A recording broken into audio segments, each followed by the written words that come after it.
안녕하십니까? 오늘 우리는 요한복음 7장 53절부터 8장 20절 말씀을 통해 어둠 속의 세상, 생명의 빛이라는 주제로 함께 묵상하고자 합니다.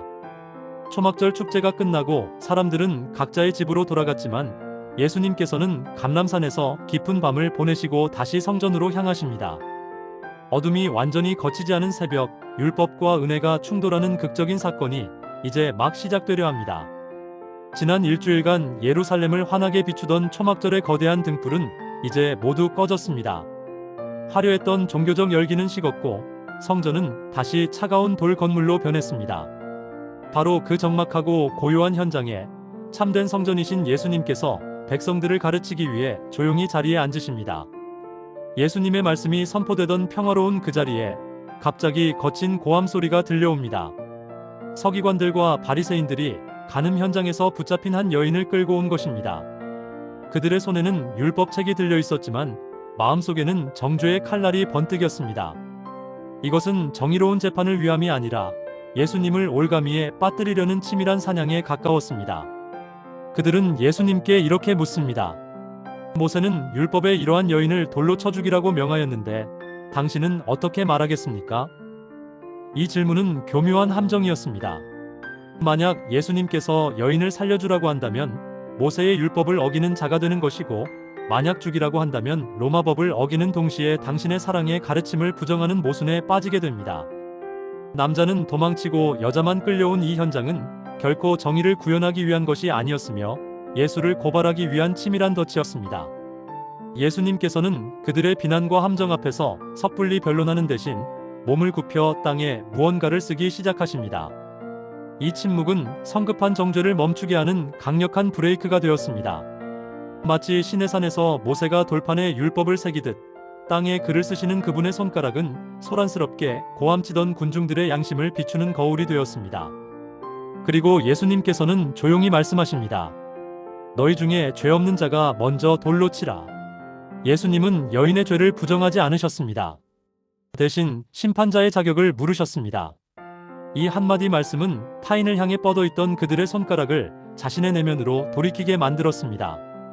예수님의 말씀에 양심의 가책을 느낀 사람들이 하나둘씩 그 자리를 떠나기 시작합니다. 흥미롭게도 나이든 자들부터 먼저 자리를 떠났습니다. 인생을 오래 살수록 자신의 죄가 얼마나 깊고 많은지를 더 잘 알기 때문일 것입니다. 한때 율법이라는 이름으로 한 사람을 죽이려 했던 살기는 사라지고 그 자리엔 아무도 남지 않았습니다. 마침내 세상의 비난과 정죄는 모두 사라졌습니다. 그 자리에 남은 것은 오직 죄인인 여인과 구원자이신 예수님 두 사람뿐이었습니다. 복음은 바로 내 죄를 직면하는 그 자리에서 시작된다는 사실을 이 장면은 우리에게 분명히 보여줍니다. 예수님께서는 여인에게 말씀하십니다. 나도 너를 정죄하지 아니하노니 가서 다시는 죄를 범하지 말라.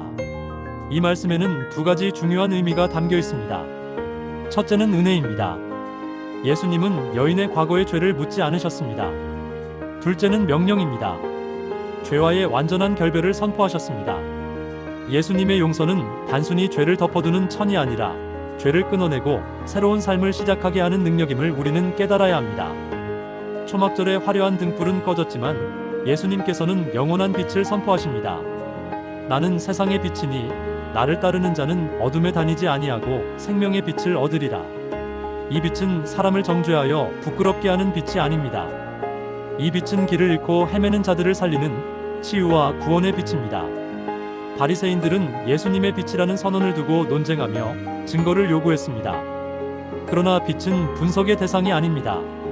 빛을 믿는다는 것은 나의 판단과 안전지대를 떠나 예수님 쪽으로 발걸음을 옮기는 순종을 의미합니다. 멀리서 구경만 하는 신앙은 결코 내 안의 어둠을 몰아내고 생명의 빛을 경험하게 하지 못할 것입니다. 예수님께서는 바리새인들에게 너희는 육체를 따라 판단하나 나는 나를 보내신 이와 함께 하느니라고 말씀하셨습니다. 세상은 눈에 보이는 조건과 배경으로 예수님을 판단하려 했습니다. 그러나 예수님께서는 결코 홀로 계시지 않습니다. 그분을 아는 것이 곧 하나님 아버지를 아는 길이며 그분의 증언은 참되고 완전합니다. 이 말씀을 묵상하며 우리는 스스로에게 질문해야 합니다. 지금 당신의 손에는 무엇이 들려 있습니까? 우리는 종종 누군가의 실패와 허물을 볼 때 무의식적으로 마음속에 정죄의 돌을 집어들곤 합니다. 지금 당신은 다른 사람을 심판하는 자입니까? 아니면 예수님의 용서를 받은 죄인입니까? 남을 향한 비난의 돌을 내려놓고 먼저 나 자신을 돌아보십시오.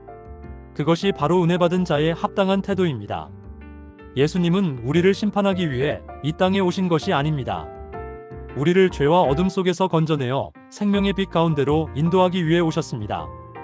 혹시 숨기고 있는 죄가 있다면 주저하지 말고 빛이신 주님께 가지고 나오십시오.